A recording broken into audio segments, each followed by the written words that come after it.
जय गुरुदेव नाम कृष्णा।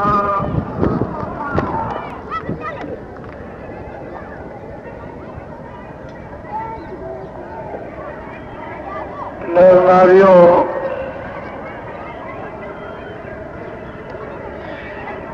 बच्चे और बच्चियों, आज का दिन, आज का समय पुनीत पर्व का है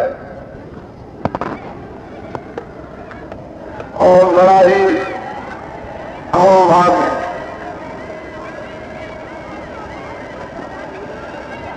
कि हम लोगों को ये अवसर मिला।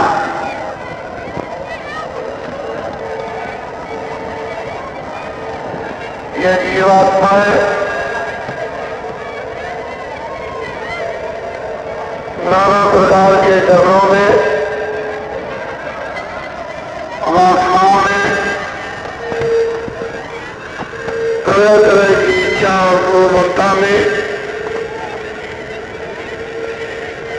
ये फांस ली गई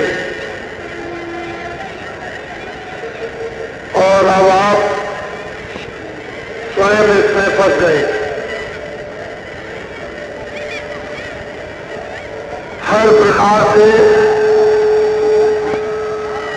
कमजोर कर दिया गया।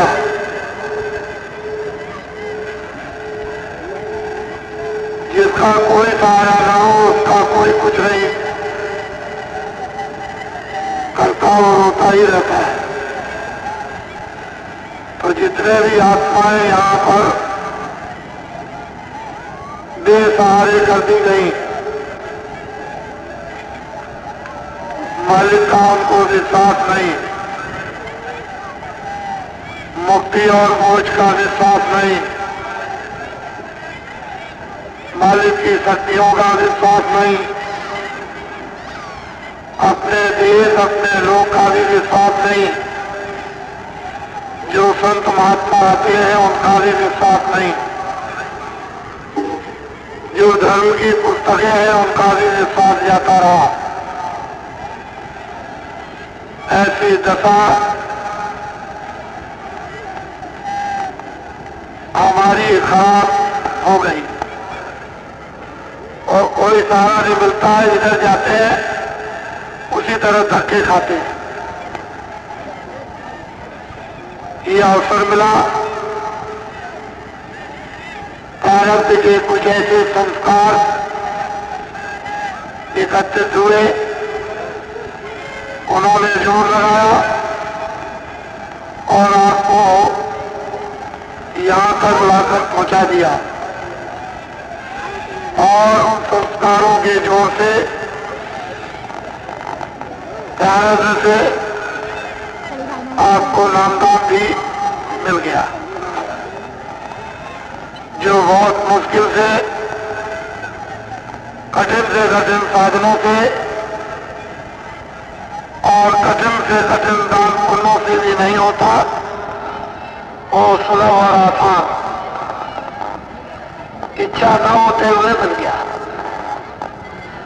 और हमारा धर्म है, हमारा कर्तव्य है, हमारी जिम्मेदारी है कि हम इस भजन को जो मनस्वरूपी मंदिर में रोज करें।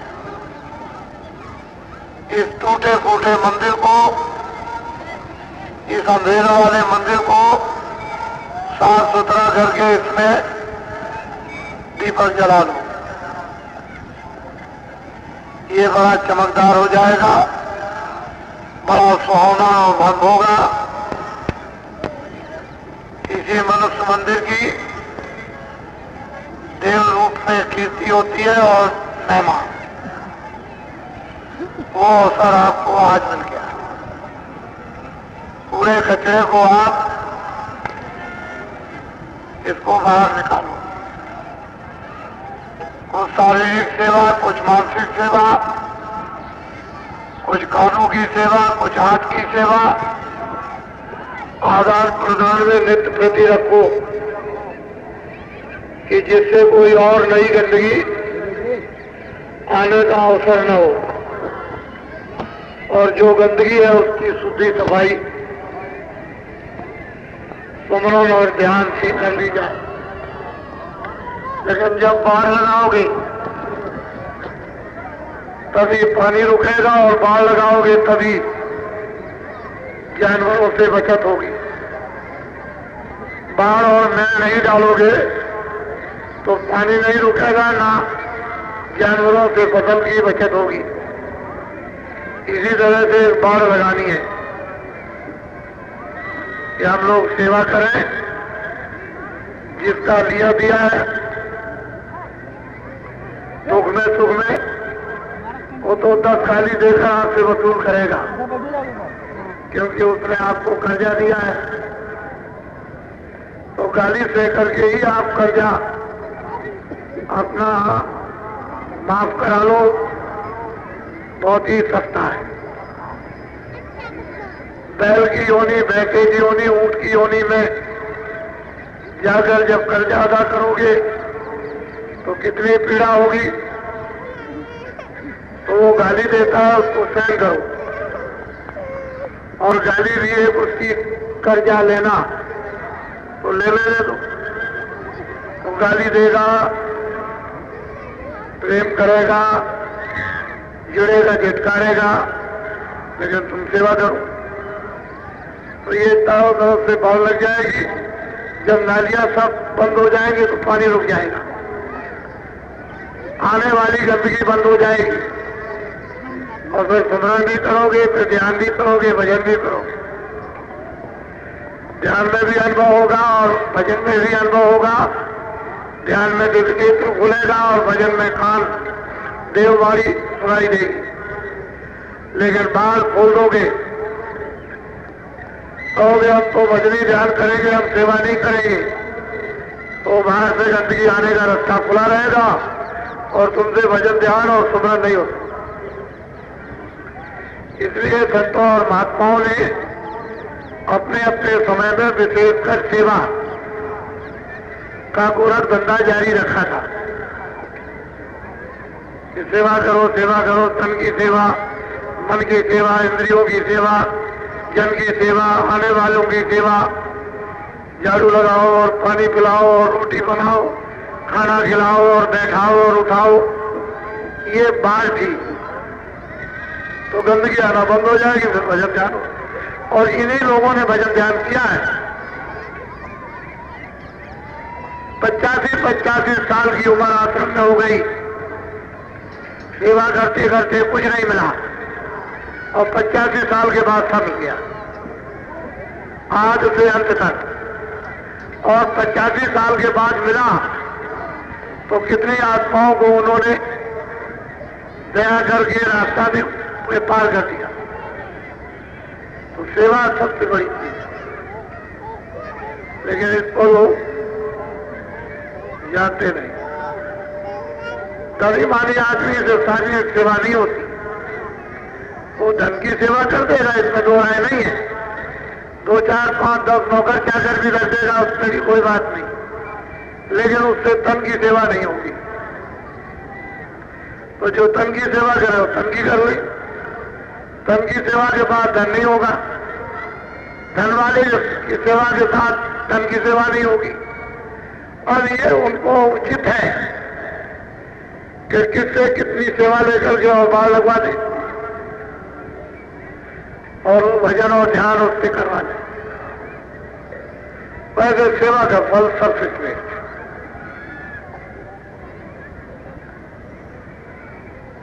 और जब सेवा नहीं करोगे तो भजन ध्यान करने वाला है।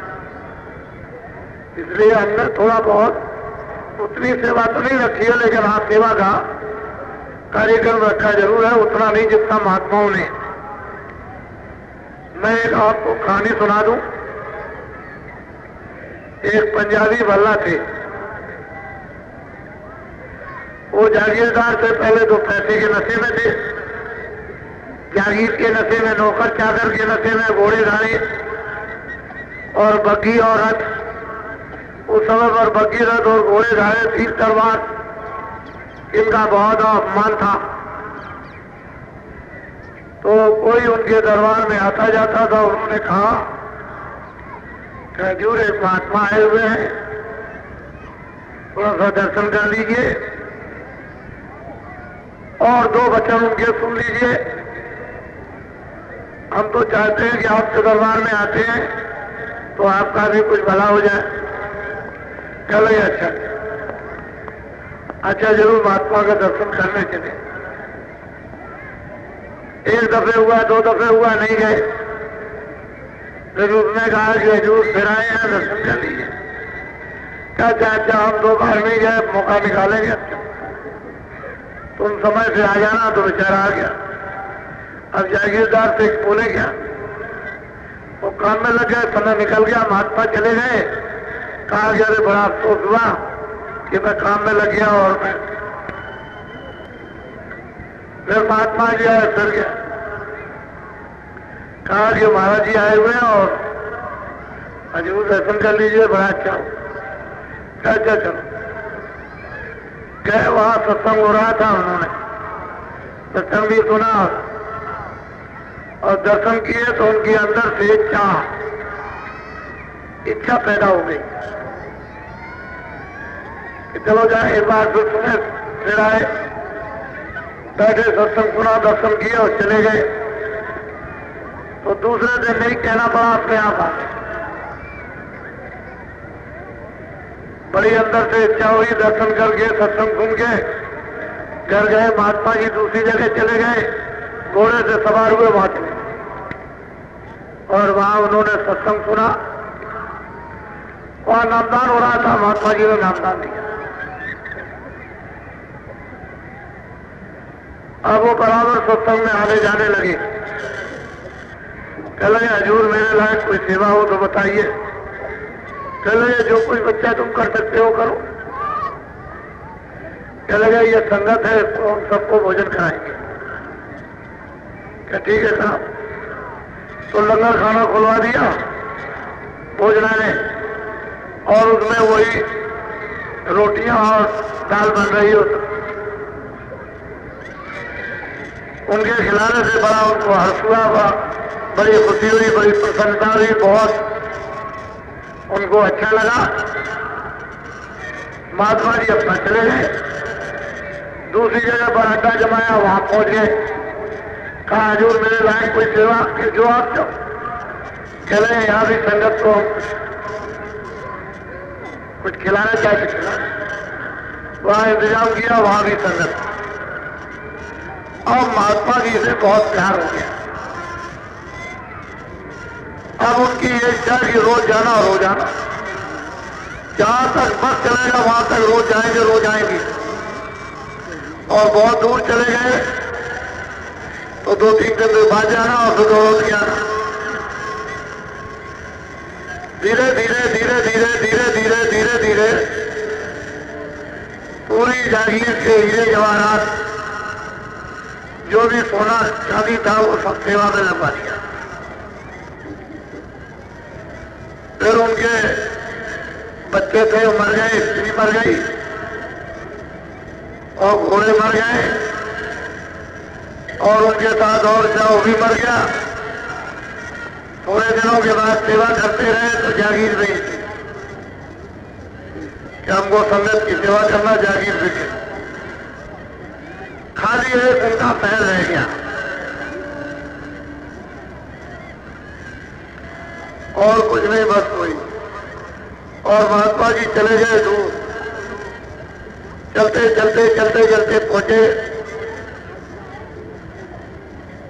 कई जगहों में बेचारे पहुंचे, वहां सत्संग सुना, लौट के चले आए। जब घर आए तो एक उन्होंने सेवादार दे दिया कि फलाने स्थान पर एक बहुत जोर का मेला लगा हुआ और वहां पर संगत आई हुई है और उससे कह देना कि संगत की सेवा करेगा। तो पूछा वहां कितनी संगत आएगी? तो महात्मा जी ने जितना उसके महल का मूल्य था लगभग उतना उन्होंने बता दिया। एक सेठ को बुलाया, उनका इसको खरीद लो या इसको गिरवी रख लो और भाई हमको पैसे दे दो। तुमने गिरवी क्या करोगे? बेच दीजिए। उतने पैसे दे दिए और उसको बैल को बेच दिया। वो लेकर के चले गए और समेत में दे दिया। थोड़े दिन के बाद गुरु महाराज ने पूछा, अरे भल्ला जी आप कैसे गुजारा करते हो? कहते हजूर जी क्या आपकी दया, आपकी कृपा है। उनको तो मालूम हो गया था कि सब नहीं किया, क्या आपकी दया है। तो खाना कहाँ खाते हो? चले हजूर उस लंगर में खा देते। चले ये भल्ला का काम नहीं है। तो हजूर हुकुम, चलो ये लकड़ियां जंगल से बीत के लाया करो और लंगर खाने में दो, और तब रोटी खाना, इसके पहले रोटी मत खाना। जंगल में जाना और एक गट्ठा लेना और रसोई घर में उस लकड़ियों को देना, उसके एवज में रोटी खाना और भजन करना। गुरु महाराज ने पूछा, यार भाई अब कैसी बीतती है? चलो हजूर की बहुत बड़ी दया। चलो ये रोटी कैसे खाते हो? चलो हजूर लकड़ियां बेच के लाते हैं, लंगर में दे देते और उसके एवज में रोटी खा लेते, भजन करते। चलो ये कोई सेवा थोड़ी है, ये लोग तुमको अपना खुद पेट भरना। तो हजूर जो हुकुम हो गले 2 गट्ठा ले आए तुम, एक तो रोटियों के एवज में देना और एक लंगर खाने की सेवा करना। तो बेचारे अपना जाए जरा 2 गट्ठा ले आए, एक सेवा में लग गया, एक लंगर खाने में, उसकी एवज में रोटियां खानी। एक दिन गुरु महाराज ने उनको रोक लिया। जब शाम होने लगी तो कहा कि जाओ लकड़ी ले आओ।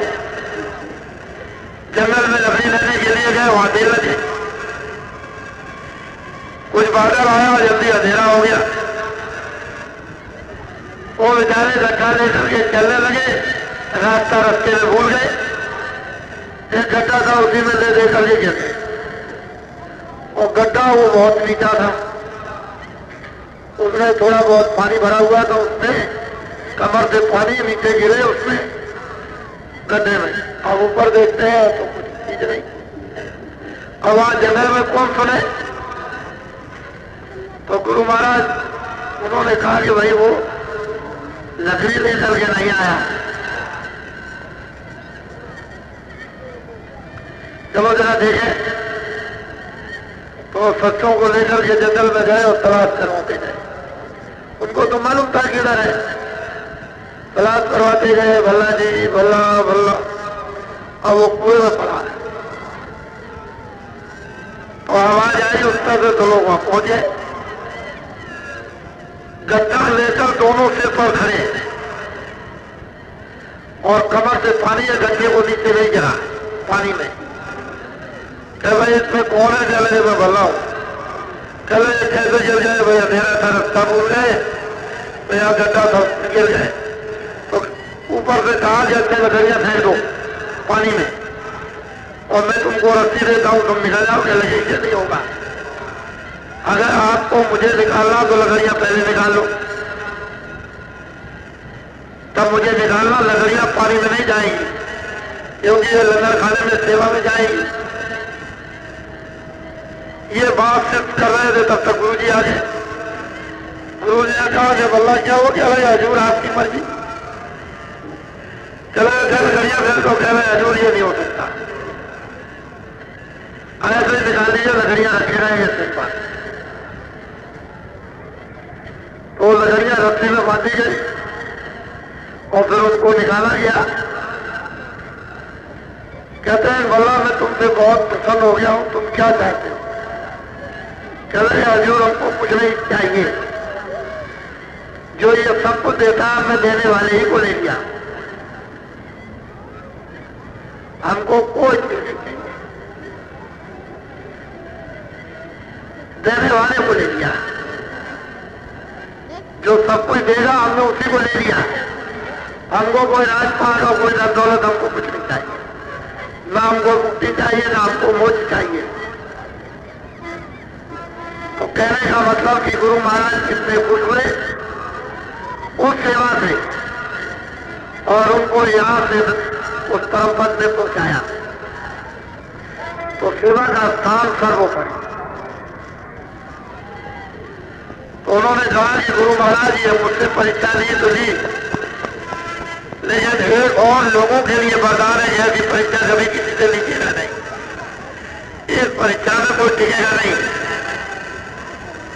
तो उन्होंने कहा चलो मत तुम किसी से परीक्षा नहीं लेंगे। तो अब महात्मा परीक्षा नहीं लेते हैं और परीक्षा में कोई टिक भी नहीं सकता। तो उन्होंने अपना काम तो किया, लेकिन औरों के लिए भी वरदान मांग लिया। क्यों ये कोई नहीं घर गृहस्थी चली जाए, महल में जाए, जल चला जाए, ये मारे मारे फिरे, लगे फिरे, रोटियों को फिरे, लकड़ियां नीचे सिर में बोझा ला दे और गड्ढे में गिरे, ये नहीं हो सकता। तो कहेंगे हमको ऐसी मुक्ति मुक्ति नहीं चाहिए, हम घर यही रहते। लेकिन सेवा का स्थान सबसे ऊंचा और एक ही बार में जो है पार होता है। और ऐसे लोगों ने कलयुग में सेवा की, इसी तरह की कलयुग में सेवा की है उन महान आत्माओं की, और उनको उन्होंने पार किया। तो कहना चाहिए कि सेवा यहाँ करो वहां करो, ये सब साधन उसी के लिए बनाए जाते हैं कि किसी तरह से भी हल्का हो जाए, खाली हो जाए, निवृत्त हो जाए, सबसे छुट्टी मिल जाए, अकेला खड़ा हो जाए। तो अकेला आया था और यहाँ आकर के न मालूम कितनों को मांग लिया, तो अकेला खड़ा हो जाए, फिर जल्दी चला जाएगा, नहीं तो न मालूम कितने उसके साथ होंगे, न वो उसको छोड़ेंगे ना वो उसको छोड़ेगा। तो सेवा बड़ी चीज है, और सेवा से तन मन इंद्रियां शुद्ध होती है, बुद्धि शुद्ध होती है, और भजन में ध्यान सुमरण करने से अंतःकरण और आत्मा शुद्धि होती है। और भजन करने से चढ़ाई होती है, सूरज फर्द को पकड़ करके ऊपर उन ब्रह्मांडों में चढ़ती है, और अपनी आंखों से सबका सब नीचे से ऊपर तक का जलवा देखती जाती, चढ़ती जाती, देखती जाती, चढ़ती जाती, देखती जाती। तो तन की सेवा अलग है, मन की सेवा अलग है, बुद्धि की सेवा अलग है, चित्त की सेवा अलग है, आत्मा की सेवा अलग। हर अलग अलग सेवाएं हैं, उनका स्थान अलग है। लेकिन जब नीचे से उठोगे तो तन की सेवा, फिर मन और बुद्धि और चित्त, और फिर उसके बाद में आत्मा। जब आत्मा की सेवा जब आत्मा से करोगे तब आत्मा को और वो जीवात्मा अपने को और चेतनता को पहचानेगी, नहीं वैसे पहचाने नहीं आएगा। तो आप बड़े भाग्यशाली हो कि आपको इन प्रेमियों के कुछ कहने सुनने से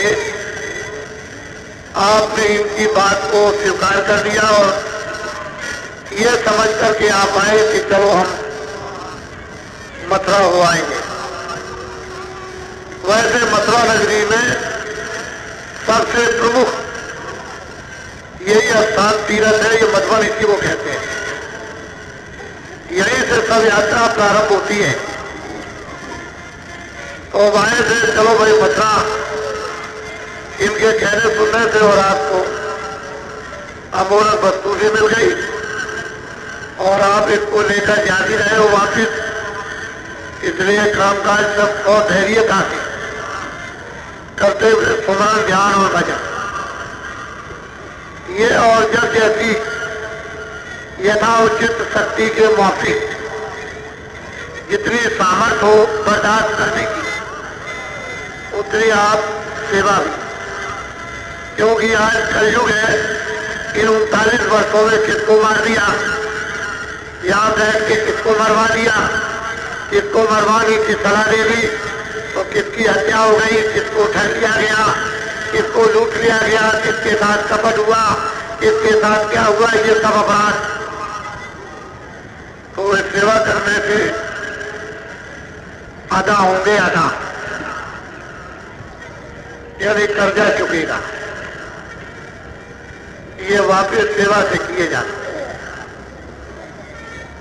और वो महात्माओं के पास उसकी जुक्ति होती है, उस जुक्ति और जतन से धीरे से उसे वापस करवा देते हैं।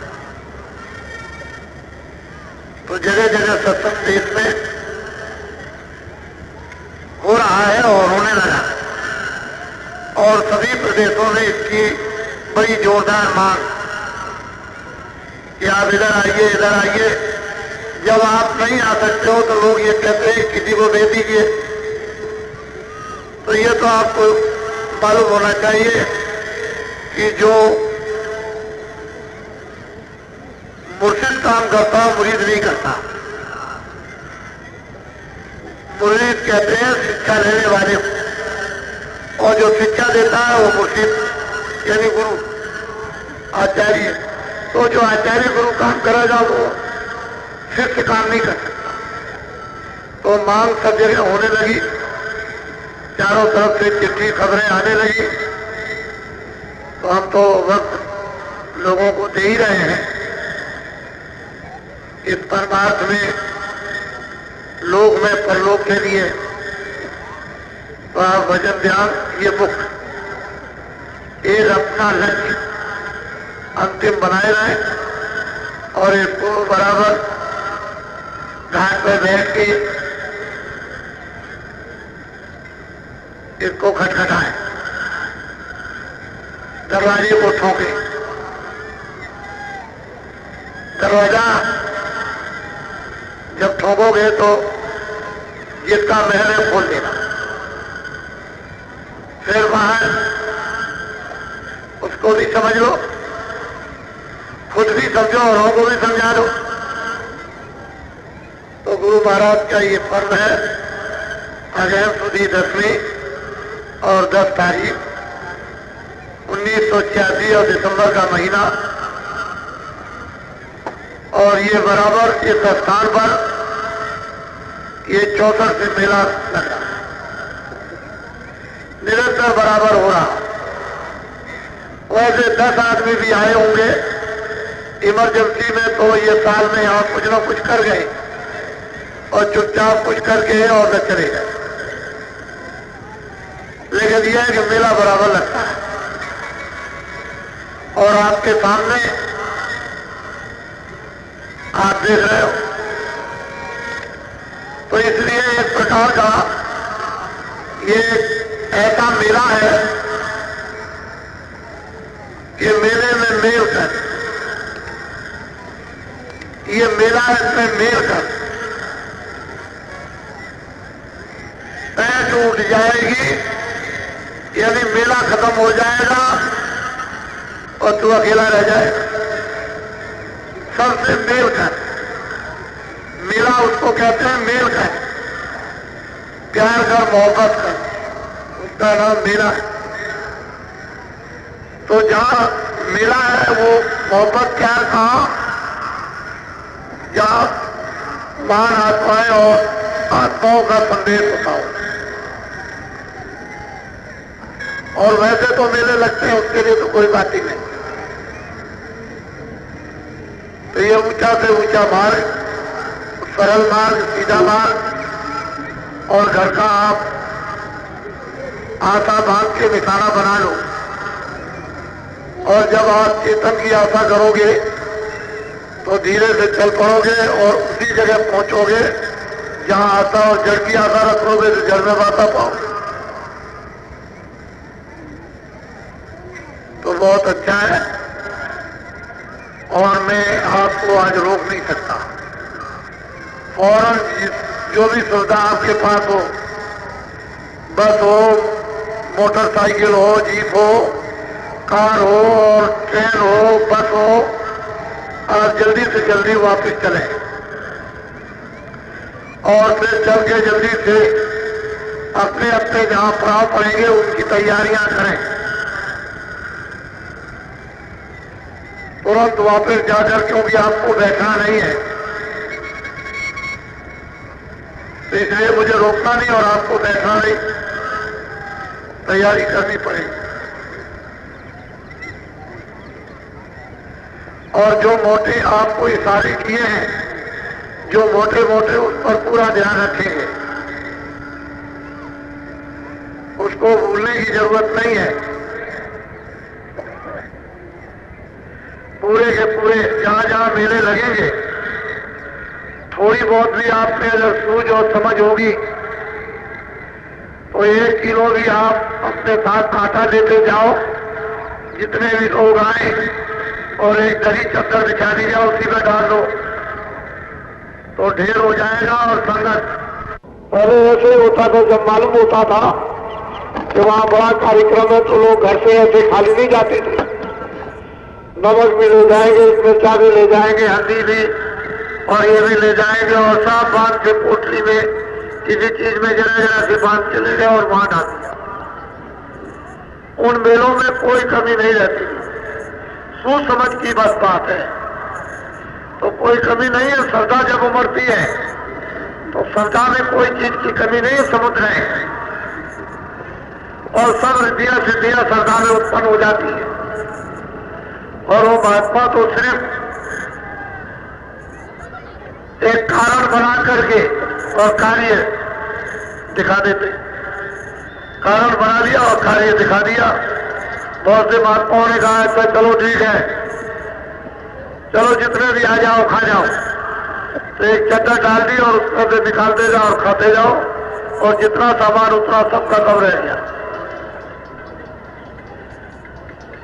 तो कारण से कार्य हो जाता है, लेकिन सूझबूझ होनी चाहिए। तो आप तो इतने तमाम लोग हो, किसी चीज की कोई कमी नहीं। मैं सबको समझता हूं, मैंने सब वो जो चुटकी आटे के लिए कहा था कि सुबह शाम थोड़ा सा हांडी में डाल देना और जमा होने दो, गरीब आ जाएगा, भूखा प्यासा कोई खाली नहीं जाएगा, सबका सत्कार स्वागत हो जाएगा। हर विधियां आपको संकेत से बता दी गई, और ये जितनी चीजें आप करते चलोगे उतना ही आपको बरकत दुकान में, आपको दफ्तर में और खेती में बराबर मिलती चली जाएगी, उसमें कोई कमी नहीं होगी। और वो सत्संगियों ने सब कुछ देख लिया कि बरकत कैसे होती, पूरा कैसे पड़ता है, सब अनुभव कर लिया, पूरी परीक्षा दे ली। जो नए लोग हैं अपना और करके देख लो, तो आप लोग सबके सब जल्दी जाएंगे, ताकि मुझे भी अवसर मिल जाए थोड़ा सा, और मैं भी जरा सा तैयार हो जाऊं, क्योंकि मैं भी आपके साथ में रहूंगा। वैसे ही मुझे आप हैरान परेशान करते हो, इतना हैरान परेशान जो आप मुझे कर रहे हो, तो मैं आपको छोड़ नहीं सकता, क्योंकि मैंने पहले कह दिया है कि जितना तुम मुझे हैरान करोगे उतना ही बस समझ लो, उतना ही मैं तुमको भगाऊंगा। और मैं भगा करके क्या करूंगा वो मैं पहले कह चुका हूं। और फिर देखो, और तुम्हें अभी पता भी नहीं है, तो मुझे हैरान परेशान मत करो, और सूझबूझ से सब काम लो। मुख्य जो है गृहस्थ आश्रम है, गृहस्थ समाज है, उसी में रहो, इसी में रह करके भजन होगा। इसको छोड़ के चले जाओगे भजन होने वाला नहीं। साधु कभी मत बनो, इसी में साधु बन जाओ। अरे मैं तो वहां तक लिए जा रहा हूं तुमको कि तुम गृहस्थ आश्रम में नहीं साधु कहलाओगे। गृहस्थ आश्रम सबसे श्रेष्ठ आश्रम, इससे बढ़कर के कोई आश्रम नहीं है। इसके दरवाजे सबको खटखटाने पड़ते हैं, और इस दरवाजे पर सबको भिक्षा मांगनी पड़ती है। और इस दरवाजे का सबको सहारा देना पड़ता है। इसलिए गृहस्थाश्रम सबसे ऊंचा, समझ लिया तो सबसे श्रेष्ठ, न समझा तो नरक। फिर इससे कोई आश्रम बुरा है भी नहीं। समझ गए सबसे ऊंचा, न समझे तो सबसे गिरा हुआ आश्रम। और अब तुम्हारी समझ में आ जाएगा, आज आ रहा तो सब लोग वापस चलो और तैयारियों में लग जाओ, जोर शोर के साथ, जोश खरोश से। उसके आपको कुछ नहीं, हमने कह दिया है, सब आपको संकेत कर दिया। हमको विस्तार से कोई बात कहने की जरूरत नहीं है। जो संकेत से नहीं समझा उससे क्या कहेंगे, इशारों में समझ जाएगा वो सब बात है। इसलिए अयोध्या जो नहीं जाएगा वो सिर धुंधुम पछताएगा, और काशी नहीं जाएगा वो घर में बैठ के रोएगा। अयोध्या नहीं जाएगा तो सिर धुंधुम पछताएगा, ऐसे सिर पटकेगा, ऐसे कभी किसी पर नाराज होगा, कभी किसी पर, और प्रयागराज में त्रिवेणी संगम पर ही जाएगा और रोएगा। तो लोग पूछेंगे तुम क्यों रो रहे हो? इसलिए जब सब राजाओं का राजा प्रयागराज और वो साकेतपुरी अयोध्या और ये मथपुरी मथुरा, तो आप तो कहते हो वहां सब कुछ मिलता है, फिर क्यों ढीले सुस्त क्यों होते हो? इसलिए आप सब लोग और बस वाले अधिकारी, रोडवेज के और हमारे जिलाधिकारी, प्रबंधक अधिकारी, थानों के अधिकारी कर्मचारी, कचहरियों के छोटे बड़े, बिजली घर के बड़े और छोटे कर्मचारी अधिकारी, और हमारे सेठ साहूकार, हमारे विद्यार्थी और भी लोग, हम इनके सब आभारी हैं। आपने अपना कीमती वक्त, जो कुछ क्षण हमको आपने बचा करके दिए हैं, ये हमारा बड़ा सौभाग्य है। और आपने इस महान कार्य में अपना योगदान आपने दिया। हम बराबर आपकी याद भी करेंगे और भगवान से आपके लिए विभिन्न सुखों के लिए, विभिन्न खुशहाली के लिए याचना करेंगे, और ऐसी याचना करेंगे कि आपको ज्ञान मिले, सद्बुद्धि मिले, बल मिले, साथ मिले, आपका परिवार अच्छी तरह से खुशहाल निर्वाह करे और आपकी आत्मा का कल्याण हो। मैं ऐसी कामना भी करूंगा, आपके लिए भगवान से प्रार्थना होगी और आपका आभारी भी। इसी तरह से जिन जिन जिलों में, जिन सड़कों पर ये टाटधारियों का और गैर टाटधारियों का, इसमें कोई किसी के लिए बंधन नहीं है कि टाटधारी ही चलेंगे, इसमें सफेद कोट वाले भी जाएंगे, कोई किसी के लिए रोका टोकी नहीं है। लेकिन विशेष कार्यक्रम जो कुछ बांटने का है वो इन टाट वालों के द्वारा। वैसे आप भी चलोगे तो आपके भी द्वारा कुछ ना कुछ बंटवाया जाएगा। जिन सड़कों से गुजरेगा, जिनके क्षेत्र में होगा, जिले के मालिक हैं आप, जैसा आप चाहेंगे, आपकी इच्छा होगी वैसा सहयोग देंगे, उसमें आपको पूरा अधिकार है। और हम आपके सहयोग को पूरा सम्मान के साथ में स्वीकार करेंगे। हम अपनी तरफ से बहुत बहुत प्रार्थना करेंगे और ऐसे एक महान विपुल, एक ऐसे संदेश, एक ऐसे काम जन समुदाय के लिए, उसमें जिसमें सबका हित हो, किसी का भी उसमें किसी तरह का अनित न हो, मैं ऐसी कामना तो करूंगा ही, और इसमें सबको भागीदार, सबको गौरव गर्व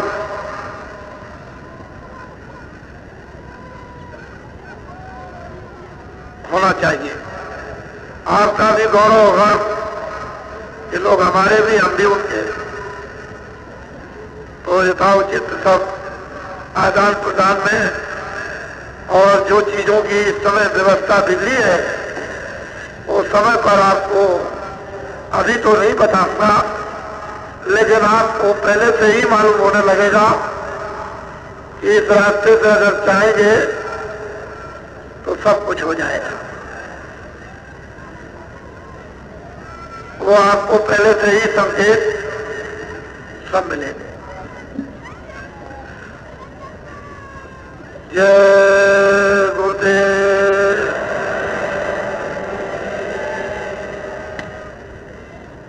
जय गुरुदेव।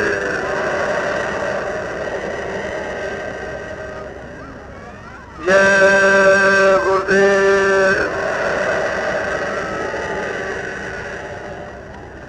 अगले वर्ष में जब ये इस दिसंबर के बाद जब भी कभी कार्यक्रम होगा, सब लोग मेरी तरफ टूटते हैं, एकदम गिरते हैं। आए गए नए लोगों का सत्कार नहीं हो पाता है, उसके लिए हम एक नई व्यवस्था उनके स्वागत सम्मान सत्कार के लिए जो भी नए लोग आएंगे उनके लिए करेंगे। सबसे बड़ी बात यह है कि जो नए लोग आते हैं उनका एक अपरिचित आदान प्रदान होता है। अपना अगर वो परिचय दे दें तो हमने इतना लोगों से कह रखा है कि जो भी जिनका परिचय हो उस तरह का उनका सम्मान और स्वागत करें। लेकिन जब आप परिचय अपना नहीं दोगे, कर्मचारी अधिकारी है ये और वो, या सेठ साहूकार या आचार्य विद्वान, तो फिर इन लोगों की गलती नहीं रहेगी। क्यों कि मैं तो दिन भर आपके बीच में मेहनत ही करता रहता हूँ। मैं अगर बैठा रहूं तब तो आप ये कह सकते हो कि बाबा जी ने हमारा स्वागत सम्मान नहीं किया। मेरे सामने आ जाओगे तब तो कोई बात है ही नहीं, तो मैं उसके लिए कोई नई व्यवस्था होंगे स्थापित कर दूंगा और लोगों को फिर उस तरह की अड़चन नहीं होगी। गुरु महाराज की दया विशेष करो गई, और आप जाते वक्त में जब जाने का आपको सिग्नल मिले कि अब ये मनुष्य गाड़ी जाने वाली है, ये किराए का मकान खाली होने वाला है, तो जय गुरुदेव, जय गुरुदेव जो मुख जो सिद्ध किया गया, जगाया पकाया गया, उसको खूब रखना। वैसे तो धर्म पुस्तकों में लिखा ही हुआ है, अब तुम उसको न समझो, कोई मैंने तो नई बात खड़ी नहीं की, तुम्हारे समझ में नहीं आता है, बस इतनी बात है। वैसे तो लिखा सब कुछ। तो जय गुरुदेव करोगे तो तुमको चेतना भी आएगी और तुम्हारी संभाल भी होगी। जय गुरुदेव। जय गुरुदेव।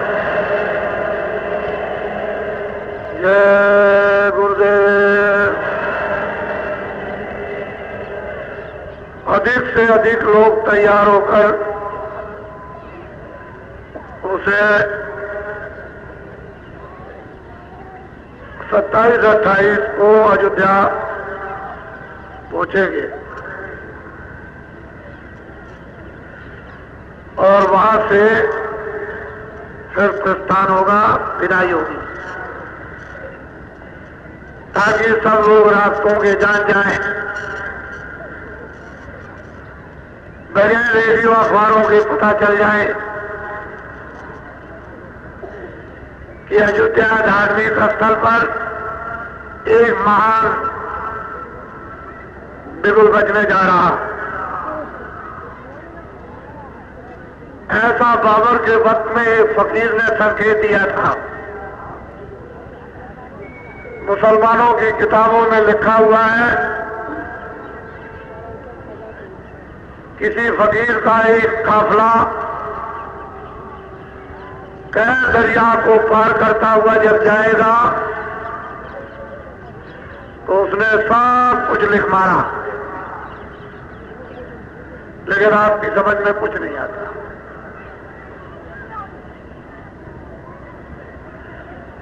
जय गुरुदेव। ठहर जाओ।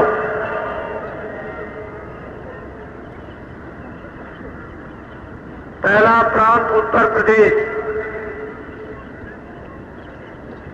अयोध्या से चलेगा गोंडा, लखीमपुर, पीलीभीत, बरेली, मुरादाबाद, हापुड़, मुजफ्फरनगर और सहारनपुर हरियाणा में जाएगा। हरियाणा से राजस्थान, राजस्थान से मध्य प्रदेश, मध्य प्रदेश से जाएगा इंदौर और धार झाबुआ जहां राजा भोज रहते थे, फिर अहमदाबाद की तरफ गुजरात में, फिर जाएगा ये धुलिया, औरंगाबाद, अहमदनगर, पूना की तरफ महाराष्ट्र में, फिर जाएगा कर्नाटक, कर्नाटक से आंध्रा, वो मेरठ, उधर जाएगा, फिर जाएगा उड़ीसा, उड़ीसा से बंगाल, बंगाल से बिहार, और ये 13 मार्च 1987 को जहां 79 में यज्ञ हुआ था, उसी रेती पर 13 मार्च को ये पड़ाव पड़ेगा 87 में, और 14 को त्रिवेणी संगम इलाहाबाद। इलाहाबाद के लोग सभी छोटे बड़े अधिकारियों से, कोई भी छोटे बड़े अधिकारी हो, कारपोरेशन के हो, बिजली घर के हो, या वो न्यायालयों के हो, कलेक्ट्री के हो, तहसीलों के हो, थानों के हो, सबसे मिलेंगे और सबको अपना पर्चा और प्रार्थना पत्र देंगे। इस महान कार्य में आप जरूर सहयोग दीजिए। सब लोगों को अवगत हो जाना चाहिए। जब ये दफ्तरों में सब खबर हो जाए तो सेठ साहूकार, जो दुकानदार, उनको भी ये सूचना आप दीजिए कि आपके लिए भी कुछ। फिर कॉलेजों में सब बच्चों को सूचना दीजिए, छात्रों को, कि बाबा जी ने आपके लिए भी तैयारी की है, आप भी छात्रों चलो।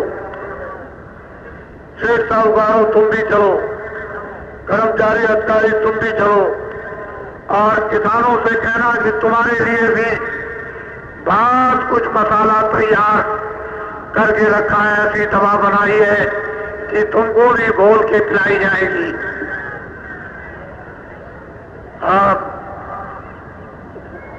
उस त्रिवेणी समापन संगम पर ये सब कुछ आप सूचना देंगे, और निमंत्रण के रूप में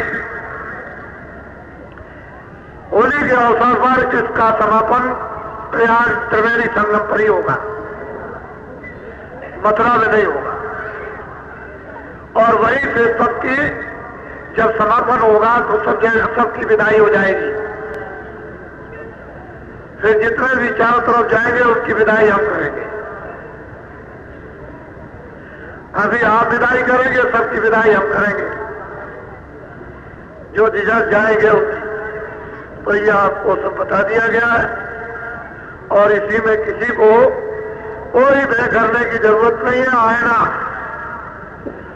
ऐसे खड़े हो जाओ, शीशे के सामने तस्वीर अपनी अपनी दिखाई देगी। इसमें किसी प्रांत की सरकारों को घबराने की जरूरत नहीं, कोई सेंटर सरकार को घबराने की जरूरत नहीं। ये सब कार्य सब आईने की तरह से सामने सब आ जाएंगे। बाबा जी किसी के कोई ना अनितकारी है और ना किसी के आलोचक है।